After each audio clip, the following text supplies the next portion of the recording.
everyone, I'm Becky Goldsmith and I've shown you how to do straight stitch machine applique. Now I want to show you how you can use the buttonhole stitch if you prefer. Straight stitch machine applique leaves a line of stitches right along the edge of the applique.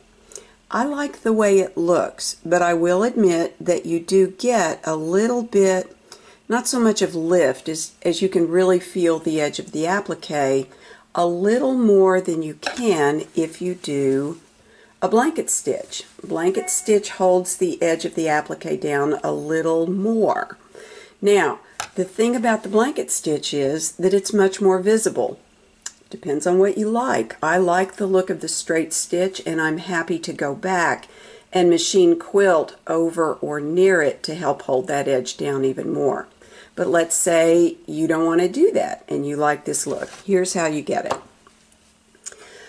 I would still use the open toe embroidery foot. I would still move my needle way over here. I've got mine over as far to the right as it will go, so that the needle will go into that little indentation on this side of the foot. I'll use the inside edge of the right side of the foot to help me keep the stitch where I want it.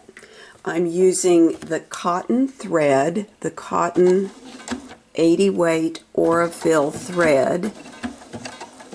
I've got my stitch length set at 2 point, and I've got the leftward motion of the stitch set at 2 point as well. Now you can play with that. You can play with the length of this stitch. You can play with how much you want it to catch. You can use a thicker thread.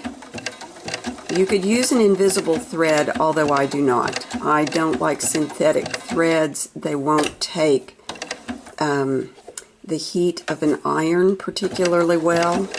Plus, I'm kind of all about honoring the materials. You're sewing this with thread. Okay, let's just acknowledge that part and embrace the thread. So you could use a thicker thread if you wanted to. You could use a contrasting color. You can do a variety of things here to make the stitch more or less showy depending on what you want. I'm going to hustle along and get to the end. Notice that I'm using the, oops, I've gotten a little too close to the applique there, but if you could see where I'm sewing this, you'd understand. I am trying to look over and through the camera to sew this. Anyway, I'm using the Applique rod to help control the lift of the applique and control it underneath. Now, notice the way the stitch is made. It goes forward, it goes left, it goes back, it goes forward. What you want to do is plan for this forward motion to be at the point. So I'm going to go to the left, to the right. Now I know when this goes forward, I'm going to be a little shy of the point. So I'm going to lift this and see if I can't bring that forward as far as I want it. Now I'll take it down. And it didn't exactly. If I go left here, it's not going to catch the point. What I really want to do is pivot this so that that leftward stitch goes over just next to the edge of the applique. And I'm not sure I'm quite there. Let me go to the left, to the right. I don't think I moved it quite enough. Now the next stitch will be forward, and I don't really want to do that either. It's going to be forward. No, see, points are tricky. Points are tricky. You know what? On this one, because of where I am, I'm just going to do this. I'm going to go forward there. Now it's going to go left and catch sort of the edge of the applique. And now it goes forward. All right. Is that a perfect point? Oh, who knows? Maybe not visually, but here's the thing. Will it hold the applique in place? Yeah, it'll hold the applique in place. Would I take that out? No, I wouldn't.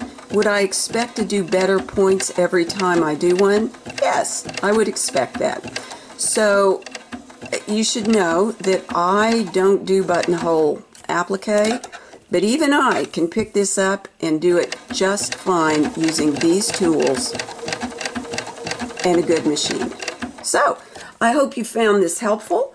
I hope you can add this to your stack of applique tricks and have many happy stitches. Thanks for watching. Wait a second, I'm back. I thought I would give you a PS, so to speak. This is what my point looked like when I did it imperfectly. If I had been able to move the camera and really look, that stitch right there would have been more hidden at the edge of the leaf.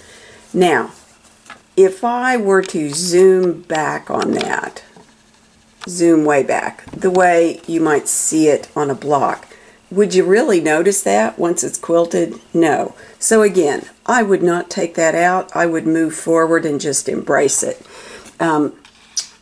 But let's look close a little bit more. That stitch I took, it did hold this edge firmly in place. So, no harm, no foul. That's the way it looked. That's the end of my postscript. Again, happy stitching. Thanks for watching.